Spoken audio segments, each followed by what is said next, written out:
지난 시간에 제가 이단의 개념을 제가 좀 설명을 했습니다. 이단의 개념에 있어서 핵심적인 것은 그리스도의 두 본성의 균형을 잃어버리면 바로 이단성을 갖게 되어진다. 그리스도의 이 두 본성이라고 하는 이 개념이 단순하게 우리가 받아들여지지만 이 두 본성이라는 이것은 바로 중보자를 의미하고 있는 것이고, 이 중보자는 바로 구원자잖아요. 구원자거든요. 구속자, 구원자인데, 이 구원자에 대한 이 개념은 복음과 진리의 핵심이죠.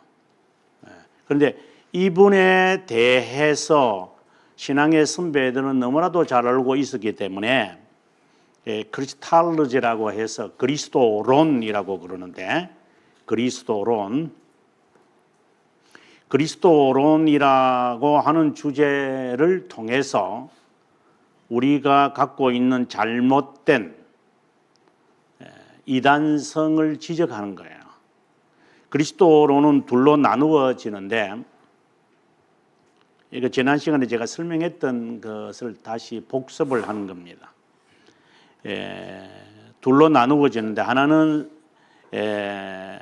그리스도의 신성에 관한 이야기, 그리스도의 인성에 관한 이야기, 신성에 관한 것을 가리켜서 우리는 삼위일체 논쟁이라고 그러고, 인성에 관한 논쟁을 단성론 논쟁이라고 합니다.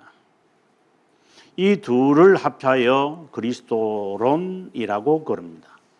그래서 신앙의 선배들은 이 그리스도론을 다루는 이유는 바로 이것이 구원론과 밀접한 관련이 있기 때문입니다. 이 소테리알로지라고 그러는데, 구원론이 바로 그리스도론에서 나오기 때문입니다. 앞서 제가 여기서 그리스도의 두 본성은 중보자를 향해 있고 구원자로 향하여져 있다. 이 구원자에 관한 진리가 바로 그리스도론이다라고 방금 전에 이야기했는데, 이러한 구원론, 그리스도론을 바른 개념으로 갖고 있지 않으면 바로 그것이 이단성인 것입니다. 그래서 구원론이 흔들린다는 것은 바로 그리스도론이 그릇되다. 유다서 4절이 바로 그것을 말하는 겁니다. 가만히 너희 가운데 들어와서 이단이 그리스도 예수 그리스도를 부인하는 자다, 이렇게 말을 하는 이유가 바로 이러한 배경에서 나온 말씀이라고 봅니다. 그래서 영지주의의 이 개념에 들어가기 전에 이러한 그릇된 이단 사상을 갖게 되어지는 시작점이 있어요. 보통 우리 이걸 준비라고 합시다. 이러한 것을 성향을 갖고 있는 사람, 이런 성향을 갖고 있는 사람은 바로 이런 쪽으로 가버립니다. 그래서 영지주의에 대한 이 개념은 바로 그릇된 이단성을 갖게 하는 바로 준비 작업이기 때문에, 아예 이러한 성향이 자기에게 있다면 빨리 청산하셔야 됩니다. 그렇지 않으면 이런 쪽으로 자연스럽게 가는 겁니다, 이게. 그래서 이단으로 빠지게 되어지는 겁니다. 자, 그러면 하나하나씩 우리가 살피도록 하겠습니다. 먼저 영지주의다. 영지주의에 관해서 제가 지금부터 17년 전에 제가 한국에 와서 교수 생활을 하면서 이 위험한 한국 교회가 왜 이렇게 이렇게 시끄러운가? 쉽게 말해서 시끄럽죠. 교회가 무슨 도떼기 시장 같아요. 한국교회 처음에 제가 와서 느낌이에요. 이게 무슨 어릴 때 봤던 시장도 아니고 카바레, 저는 뭐 카바레 가본 적은 없지만 영화에서 가끔씩 보면 카바레 같고 이것은 무슨 무도회 하는 것 같아요.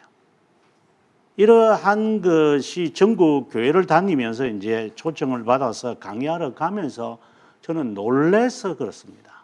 이 도대체 이러한 것이 어떻게 한국 교회에 지금도 자리 잡고 있나?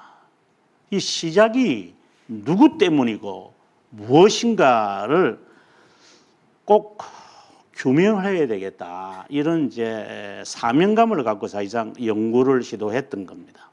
그것이 이제 여기에 보면 이제 영지주의라고 하는 이러한 주제를 이제 제가 발표하게 되어졌던 겁니다. 자, 보겠습니다. 영지주의는 신비하고 비밀적인 지식 또는 영지를 통해서 구원이 이루어진다는 종교 철학적 이원론을 철저하게 표방하는 운동이다. 이게 무브먼트다 이렇게 봅니다. 무브먼트다. 그런데 교회사에서 제가 늘 하는 말은 계몽주의라고 하지 마라. 계몽운동이다. 제가 이렇게 말을 합니다. Enlightenment Movement다. 그것도. 계몽주의라고 사람들이 말하지만 그는 운동이라고 하는 것은 퍼져 있다는 겁니다. 과거에 우리나라가 새마을 운동 이렇게 한 것처럼 우리의 몸에 자연스럽게 자리 잡고 있는 이원론, 오늘 뭐 대통령도 뭐 앞에서 설명하면서 우리나라는 지금 반지성주의가 있다 뭐 이런 말을 몇 마디 많이 하시던데, 네, 그 자리 잡고 있는 거예요. 딱 이 둘로 나누어져 있잖아요. 한국 사회 자체가 딱 둘로 나누어져 있거든요. 이게 우리의 근성이에요. 이게. 그래서 이러한 것처럼 이 어둠과 빛이라고 하는 것이 딱 존재하고 있다고 생각을 하고 있는 거예요. 그러면 우리가 말하는 성과 악의 싸움이다라는 거하고는 성격이 다르죠. 하나님이 계시고 그 다음에 인간이 어둠을 만든 것이니까, 어둠이라는 것은 죄를 만든 것이죠. 이것은 들어온 것이고 만들어진 것이지 그게 원리는 아니죠. 그런데 영지주의는 이미 그것이라고 시작을 한다는 겁니다. 발렌티우스라고 하는 사람이 이것을 이제 이론화한 사람이다. 신비적 종교 운동이 되었다. 기독교에 큰 충격을 줬다. 이것을 바라봤던 이레니우스, 히폴리투스, 테르툴리아누스 이런 사람들이 위험을 느끼고 긴장하면서 이것이 있으면 안 된다라고 글들을 썼다라고 하는 건데, 물론 성경에도 이제 이런 내용이 있죠. 당연히 성경에 있는 내용들이지만, 그러면은 영지라는 뜻이 뭐냐를 한번 보겠습니다. 영지는 앞서도 말씀드렸다시피 그 특별한 신비한 지식입니다. 신비한 지식, 추상적인 지식이라기보다 지성적인 이해를 넘어선 실제의 존재를 말하죠. 존재에 대한 통찰력을 말한다. 신비한 영역, 알 수 없는 영역에 대한 지식이다. 조금 이제 현실적으로 이야기하라면 우리가 은사주의가 지금 20세기 초에 이제 시작을 하잖아요. 이게 이제 오순절 운동이 이제 이것도 오순절 운동이거든요. 오순절 운동이 20세기 초에 이 범람, 쓰나미처럼 범람하게 될 때에 그때 당시에 사회는 몇 사람들에 의해서 조종을 당하는 것이다 보니까 일반인들은 그것을 쫓아가지 못했어요. 그래서 나왔던 게 아노미라고 하는 것이 등장을 하는 거예요.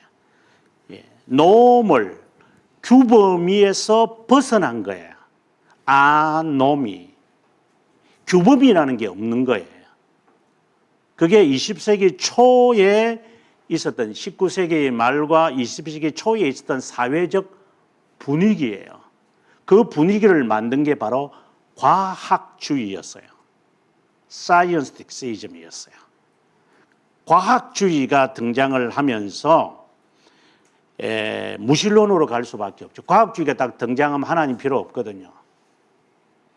이제 그러다 보니까 빨리 받아들였던 지금처럼 X세대는 그것을 쫓아가는데 지금 이제 제가 속하여 있는 이러한 베이비붐 시대들은 못 쫓아가요. 그래서 이게 양극화 현상이 딱 드러나는 거야. 우리 한국 사회 보시면 알잖아요. 이 부류에 있는 사람들은 이 당을 찍고 저 부류에 있는 사람들은 저 당을 찍는 이러한 양극화 현상이라는 것은 한국 교회가 이미 영지주의적 이 영향 속에 지금 쩔어 있다고 생각을 하셔야 돼요. 이것을 극복하기 위해서 이 아노미 규범에서 벗어난 것을 하고 싶은 거예요. 그래서 은사주의가 등장한 겁니다. 은사주의라고 하는 것은 빠르게 가고 싶은 거잖아요. 하나하나 밟아서 알아서 가는 것이 아니라 빠른 시간 내에 규범을 벗어나서 어쨌든 재빨리 가서 내가 해내겠다라고 하는 탈규범주의였죠. 탈규범주의. 그러한 것의 틈새에 이제 들어왔던 게 바로 오순절 운동이었던 거죠. 바로 이 영지주의라고 하는 것도 바로 그러한 것입니다. 지금 세계 역사, 서양 역사를 바라보았을 때 영지주의 예수 그리스도가 계셨을 이 당시가 이미 헬라니즘으로 이 사회는 혼란과 혼합의 시대였어요. 이제 그러다 보니까 빠르게 살아가는 사람들은 부와 권력을 유지하고 나머지 사람들은 못하는 거예요, 이게. 그런 기현상이 그때 당시에도 1세기에도 있었던 거예요. 그런 시기에 이 영지주의가 자리를 잡을 수 있는 발판이 있었던 거예요. 그래서 노미에서 아노미로 가는 거였죠. 그것이 한편으로는 그리스도교였고 한편으로는 신플라톤주의였고 또 어떤 사람들은 탈피해서 살고만 다양한 여기에 답이 없으니까 다양한데 거기에 이 영지주의가 들어왔고 그것이 이제 피난처로 찾았던 신앙인들에게도 이게 영향을 이제 끼치기 시작하는 거예요. 왜? 영지주의라고 하는 것은 혼합주의이기 때문에. 자, 계속해서 보겠습니다. 신비한 영역에서 오는 신적 존재의 섬광, 씨앗. 이게 영지주의의 특성입니다. 우리가 흔히 말하는 특별계시, 특별계시라는 건 성경이니까 헷갈리니까 직통계시와 같은 은사주의와 같은 아노미죠. 나는 어떠한 빛의 조명을 받는 거예요, 이게요. 그래서 내 안에 갇혀 있는 것을 빼내고자 하는 그러한 것에 이 사람들은 꽂혀 있는 사람들이었어요. 이게 정확하게 들어갔던 거예요. 계속해서 신비한 지식을 소유한 자는 어떻게 되느냐? 엘리트 의식에 빠지는 거죠. 이제 좀 있으면 이제 세 가지 특징이 나오겠지만 엘리트 의식에 빠져가지고 지 잘난 맛에 살죠. 그래서 이 영지를 특수한 어떤 지식, 신비한 지식을 어떻게 해서 얻는 겁니까? 이 엘리트 의식을 가지려면 어떻게 해야 됩니까? 그래서 금욕이라는 것이 나오는 거예요. 더 열심히 기도하고 더 열심히 봉사하고 더 열심을 하면 하나님으로부터 이거 뭐 하나님으로부터 받는 거지 사탄으로부터 받는 건지 모르지만 어쨌든 이러한 것을 받아서 내 속에 있는 것을 어떠한 뭐 자신도 모르는 거죠. 이것이 더 확대되고 완전하게 되기를 바라는 거. 그래 세상 다 필요 없다 하면서 세상 등지면서 살아가는 이런 신비적인 사람들이 이제 등장을 하게 되죠. 그 중에 하나가 그 테르툴리아누스가 빠졌던 몬타누스파가 있는 거예요. 그 다음에 이 사람들이 또 추구하는 것은 그 역시 그 영지의 정체는 누구냐? 하나님이거든요. 그래서 하나님과 이 연합을 추구하는 거죠. 이게 이제 수도원 운동에서의 극치잖아요. 이제 수도원 운동이 자신을 청결하고 자신의 내면에 있는 순전한 것을 뽑아내기 위해서 자신을 금욕하는 거잖아요. 그 다음에 단계는 자기가 정결하게 되는 거잖아요. 정결하고 나면은 그 다음에 하나님과의 연합이 일어난다는 거잖아요. 이게 3단계로 가거든요. 이 단계로 가는 것이 바로 영주주의에서 바로 나오는 거예요. 그러니까 여기서 위험한 게 뭐냐? 육체와 영과의 싸움이기 때문에 육체를 제어해야만 되는 거예요. 그래서 금욕이 필요한 거예요. 그래야지 내 영이 맑아지는 거고 그 영이 맑은 그 영이 이제 하나님과 연합하는 것이죠. 이것이 구원이라는 거예요. 만약에 이런 식으로 어느 교회 지도자들이 말하고 있다면 그 사람은 영지주의자예요. 그런 목사 아니에요.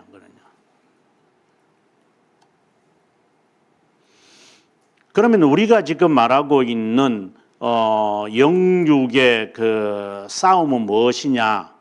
이 분명히 이제 개념이 설정돼야 되죠. 그러면 우리도 우리의 그 중생된 우리와 우리의 남아 있는 육체의 잔재와 우리도 싸우는 거 아닙니까? 그러면 그 싸움이나 이것의 싸움과 다를 바가 무엇이 있습니까? 이렇게 이제 이야기를 하거든요. 우리 영과 육의 싸움이다. 이 말을 이렇게 오해하거나 너무 유사하니까 그래서 영주주의가 들어와서 이단들이 만들어지는 거예요. 이것에 대한 규명이 견인과 연관되어져서 해결. 이것은 그들에게는 조건이잖아요. 이렇게 해야 이렇게 되어져야 영과 육의 싸움이 있어지고 정결하게 되어져서 하나님과 연합이 된다라고 하는 이 다 조건이잖아요. 조건. 우리가 지금 이거 하는 것은 조건입니까? 자연스러운 거잖아요. 하나님의 선택자로서 당연한 거잖아요. 이들은 이것이 목적이에요. 왜? 그래야 하나님과 연합이 되니까.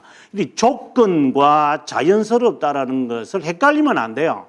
제가 수차례 지금 이야기하고 있는데 조건으로 받아들이면 아르미니우스주의자가 되는 거예요. 구원 받으려고 우리가 이걸 하는 겁니까?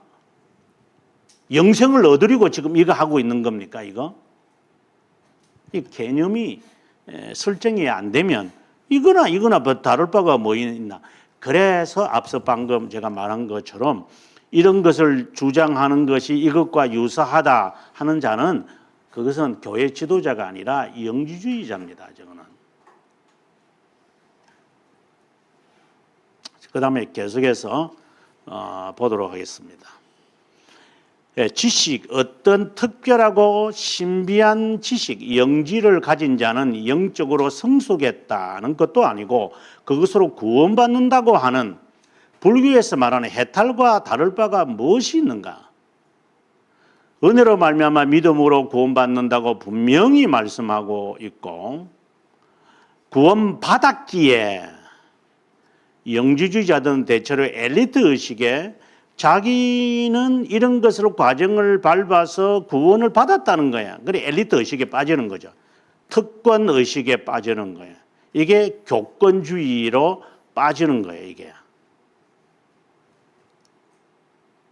자, 그러면 세 가지 특성이 있는데 한번 보겠습니다. 첫째는 이 책은 매우 중요한 책입니다. 여러분 지금 이 책을 구할 수 있으면 고마워하시길 바랍니다. 여기 보면 먼저 금욕주의가 있다. 왜 금욕주의를 합니까? 금욕주의는 아리오스주의가 말하는 것처럼 좀 새로운 사람이 되고 싶어서 이게 하나의 조건이죠.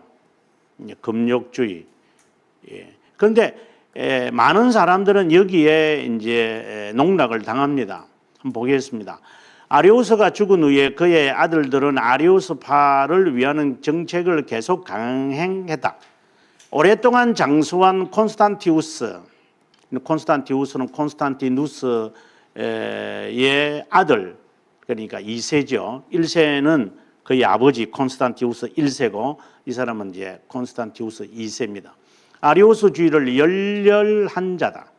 하나님이 된 사람에 대한 아리오스의 교리는 황제들이 신성을 가졌다고 하는 때부터 사라졌던 세대 가운데 세력을 가진 주권자들에게 상당한 흥미를 주었던 것은 쉽게 이해할 수 있다.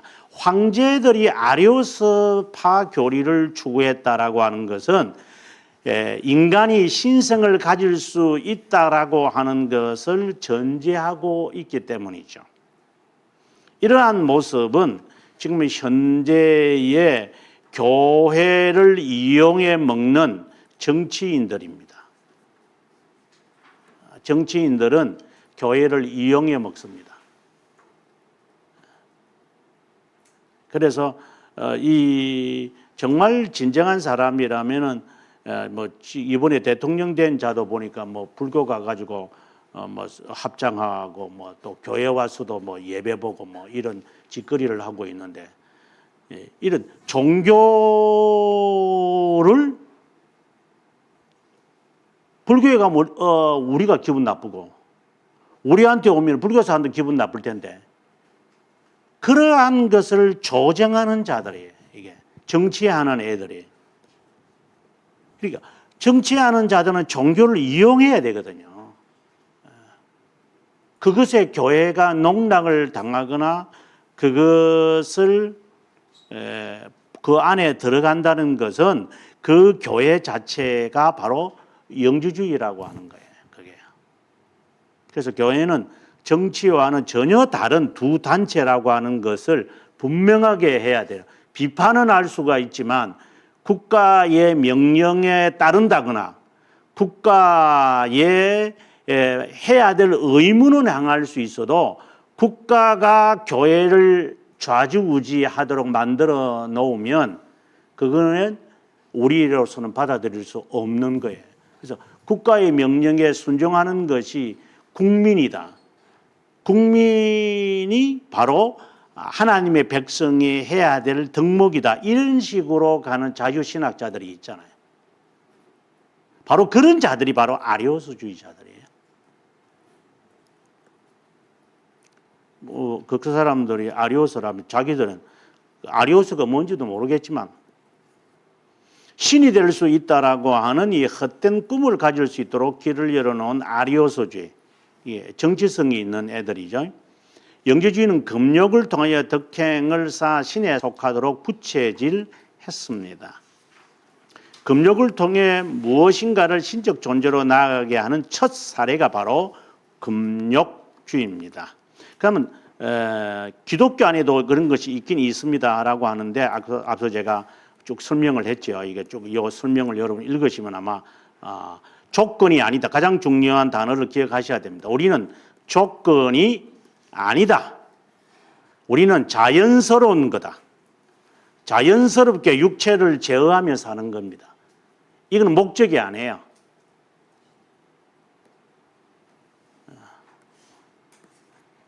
그 다음에 두 번째 특징이 뭐냐? 카리스마입니다. 은사주의로 말하죠. 은사주의다. 은사주의. 금욕을 하려는 것이 무엇입니까? 정결하게 되기를 원하는 거죠. 금식을 왜 합니까? 자기가 그 순간이라도 조금 이런 것이 없어졌으면 없어지는 게 아니잖아요. 힘이 없으니까 못하는 거지. 금욕을 조장하면 안 되죠. 금식을 조장해서도 안 되죠. 조금 뭐 은혜 받으러 그러고 뭐 실패하면 사람들 금식 기도원 가지고 금식하고 있어요. 그럼 내려오면 실컷 더 맛있게 먹고. 그런 조장한다는 자체가 영지주의의 특성을 갖고 있는 거예요.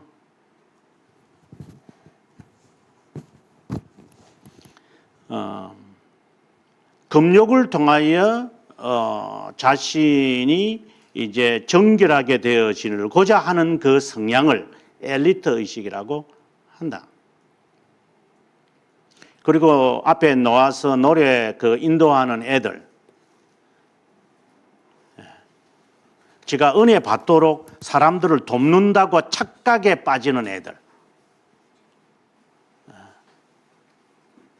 지가 간절하게 뭐 사람들을 준비시키면 목사님의 설교를 내가 돕는다. 찬송을 내가 분위기를 잘 맞추면은 이 목사님의 설교에 은혜 받도록 하겠다. 이 의식이 없다면 앞에 나와 찬송 인도하는 이유가 뭐예요?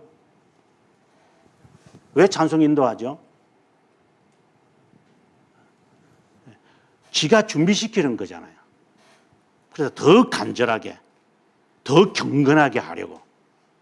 이 엘리트 의식이 니나 잘해라 이러네. 엉뚱한 소리를 찌끄리고 있고 앉아가지고. 한국 교회에 그렇지 않는 교회가 몇 교회나 될 것 같아요. 엘리트 의식에 빠져가지고. 엘리트가 진짜 엘리트 의식이면 이해가 돼. 지가 준비시킨대요. 지가. 우리는 하나님의 종으로서 우리 스스로가 해야 될 의무를 우리는 의무이기 때문에 와서 찬송을 부르면서 기도하면서 본래 한국 교회가 가르쳐 준 대로 헌법대로 30분 전이나 1시간 전에 와서 조용히 기도하면서 오늘의 말씀을 읽으면서 설교할 자와 기도할 자와 성도들을 위하여서 또 이 예배에 참석하는 자신을 정리정돈하기 위해서 조용히 기도하고 기다릴지니라 그 말대로 하면 돼요. 근데 그거는 다 시궁층 다 쳐박아 놓고 어디에다가 도떼기 신앙관 냄비 뚜껑 두들겨 가면 정신이 산란해져 정신이 하나 없어요. 무슨 혼이 나갔다가 들어갔다가 나올 것 같아. 이제 또 그렇게 비판하니까 이제 또 조용한 찬송, 우리는 찬송만 하면 또 앞에서 부르면 또 이러네. 내 말은 나오지 말라고. 그냥 가만히 있으라고 그냥. 이러한 이 엘리트 의식에 빠져가지고 우리는 온갖 이 것에 아니 태어날 때부터 그런 것만 봤으니까 뭐 어쩔 수 없죠. 세 번째 특징이 뭐냐? 이건 더 위험한 건데요. 상상이라고 하는 것인데 이것은 다른 말로 한다면 영적 표절이라고 합시다. 영적 표절. 대표적인 게 제목 설교. 자신의 신념을 몇몇 성경 구절들을 가지고 자신의 신념을 펼치는 사람들. 그러니까 그 본문의 뜻을 충분히 전달하려고 하지 않고 자신의 생각을 말씀을 가지고 해석하려고. 저도 실제로 이 위험에 빠지기 때문에 제 나름대로의 방법은 이걸 억제를 못하겠어 실제로. 그래서 성경 읽기표에 따라서 수요일도 설교하고 주일도 설교하는 거예요. 저는 이 본문 설교하기 싫어요 실제로. 그러나 오늘 주어졌어요. 몇 주 전에는 이게 족보가 나오더라고. 이 족보 설교 진짜 부담스러운 거 족보 설교. 그런데 이거 뜻을 찾아야 돼. 하나님 말씀이니까 여기에. 그러니까 이것이 제 약함과 제 유혹에서 제가 벗어날 수 있는 제가 나름대로 하는 거예요. 본문을 내가 정하지 않을 거다. 어느 본문이라도 정해지면은 나는 한다. 이런 내 것에 맞는 것을 하지 않겠다. 이것이 제 연약함을 제가 돕는 저의 길이라고 저는 개인적으로 생각을 하는데 모르겠어요. 뭐 목사님들 어떻게 나름대로 방법을 하시겠지만 아무튼 영적 표절하지 마라. 하나님의 말씀을 자신의 신념과 자신의 이념으로 박사학위를 받는 것에 사용하지 마라. 예, 상당히 심리학과라든가 이런 그 성경신학자들이나 이렇게 우리가 그 신학 그 대학원에서도 분류가 있거든요. 이제 theology, 순전한 theology가 있고 그다음에 적용하는 실천과 같은 이 practical 그 신학이 있고 그다음에 이제 선교 영역에 이제 있는 거, 그 선교 영역이 있는데 이제 선교 영역이 있거나 이게 적용하거나 실용적인 이런 데 있는 분들은 대체적으로 이 오류에 빠질 거예요. 성경에 이래 돼 있잖아. 그럼 이거 맞잖아. 성경에서 지도자 모세의 지도력을 얻는다거나 뭐 어떤 사람들 그런 사람들이 있거든. 지도자 공부해 가지고 성경의 지도력 다 공부해서 그것을 펼쳐서 박사학위 받는 애들이 있어요. 그리고 인터컬처럴 그 부분인데 저는 그걸 보면서 저것도 신학자인가 하는 생각이 들죠. 본문하고는 전혀 관련이 없는 거예요, 그거예요. 상담하고 성경하고 뭔 관계가 있어요? 지도력하고 성경하고 뭔 관계가 있어요? 그래, 자기가 그렇게 상상을 하고 말씀을 제목으로 그렇게 주제별로 그렇게 하는 거예요, 이게요. 이게 다 영지주의적인 성향을 그가 갖고 있다라는 거예요. 자기가 상상하는 거니까. 영적 표절이니까. 이게 정말 위험한 것 같아요. 이게 빼내지도 못하고. 그 다음에 영지주의자들은 이러한 세 가지 특성을 가지면서 자기가 영적인 자, 그 다음에 심령인 자, 그 다음에 물질인 자, 워치만 니와 같은 이런 정신없는 애들 같은 경우가 그거죠. 영에 속한 사람, 육에 속한 사람, 육체에 속한 사람, 이러한 벌써 이렇게 말하는 자, 워치만 니와 같은 애들이 바로 영지주의자죠, 이 애들이. 그리스도교를 가장한 이리가 양의 탈을 쓴 애들이죠. 이런 애들이. 근데 그 어려운 시기에는 이런 분들의 가르침이 굉장히 좋죠. 카리스마를 가지고 있는 자기는 다 모든 것에서 다 뛰어난 이 교주들이 하는 짓거리들이니까 이런 계급주의가 어디로 가느냐? 이게 로마 카톨릭주의로 가기 때문에 교황이라는 단어가 나오고 사제주의가 나오는 것이고 평신도라고 하는 이 단어가 나오는 거죠. 자, 그러면 영주주의에서 말하는 구원은 뭐냐? 아주 중요한 단어입니다. 플레로마. 우리가 이것과 성령의 충만이라고 하는 이 말과 사람들이 헷갈리는 것 같아요. 영지주의자들이 원하는 것은 영혼의 상승이거든요. ascension. 내 영이 연합하는 거잖아요. 이게 수도원 운동의 극치거든요. 그래서 하나님과 내가 이렇게 에녹처럼 말도 안 되는 소리지만 어쨌든 하나님과 동행하고자 하는, 그래서 그 영의 세계에서 도취되어 있다가 다 깨고 난 다음에 그래 너가 무엇을 원하냐 이러면서 이제 뭐 지가 꼭 수염 없는 도사처럼 행동을 하는 애들이 있는데 그 다 사기꾼들입니다.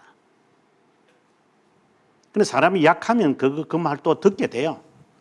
그러니까 그렇다면 그들이 말하는 성령의 충만이라는 것과 이 플레로마, 영지주의가 구원을 의미하는 것이 플레로마거든요.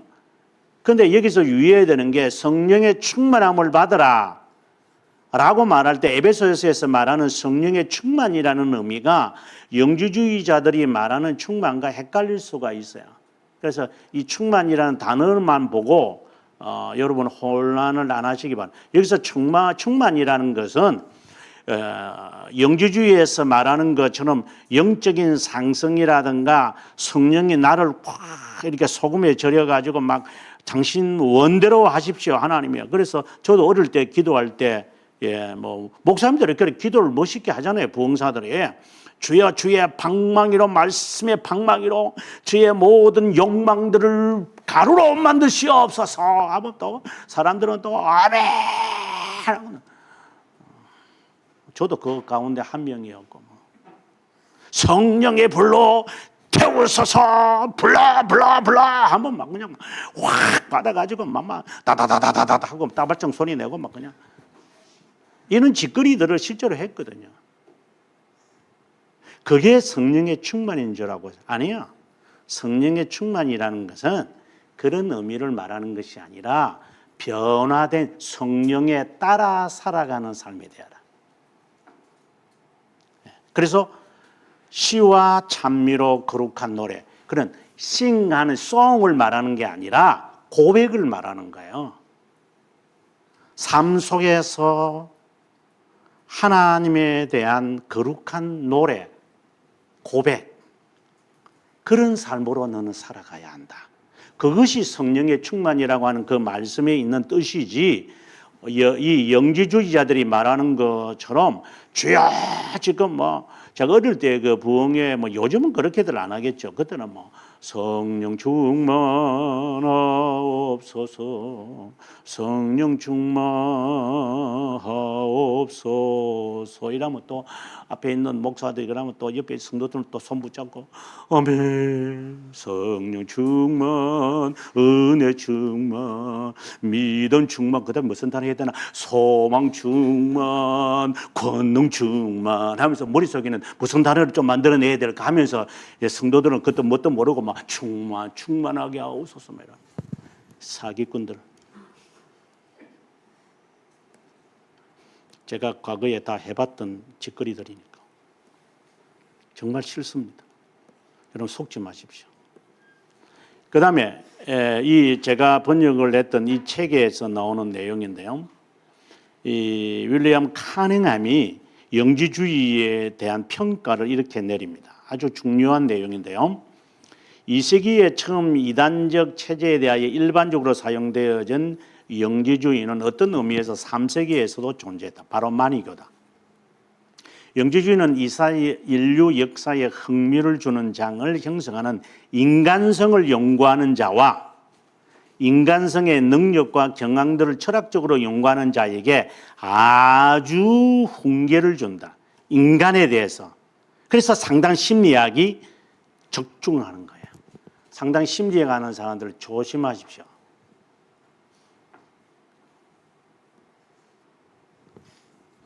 그 다음에 독신주의와 수도원 제도는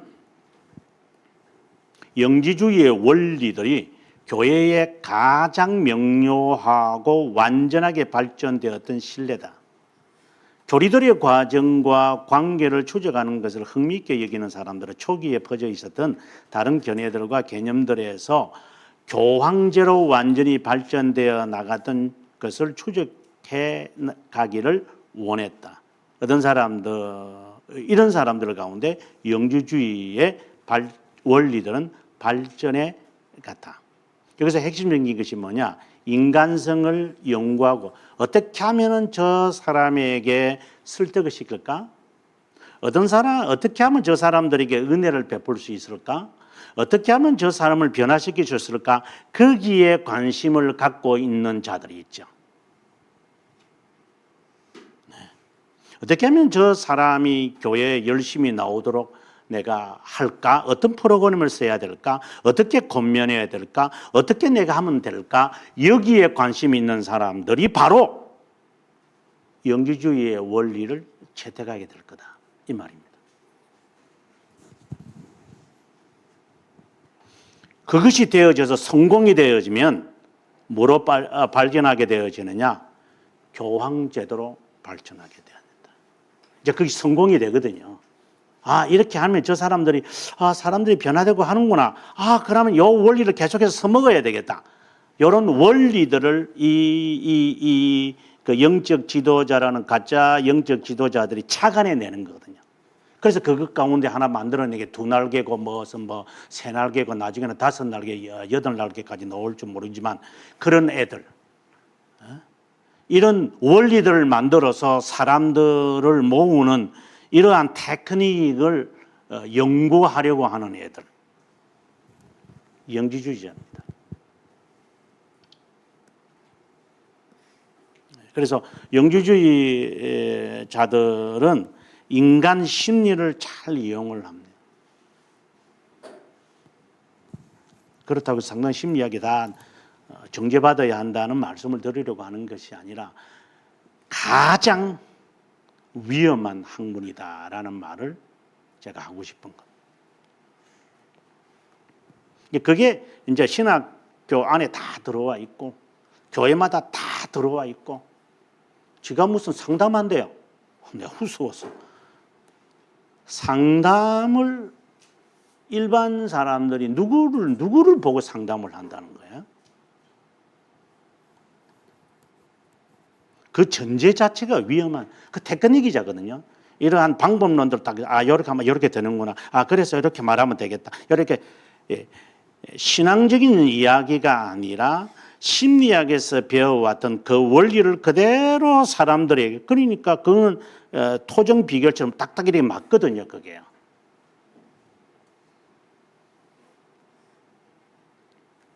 자, 그러면 역사 속에 나오는 영지주의자들을 역사적으로, 이것은 제가 있는 것보다도 그 이레니우스가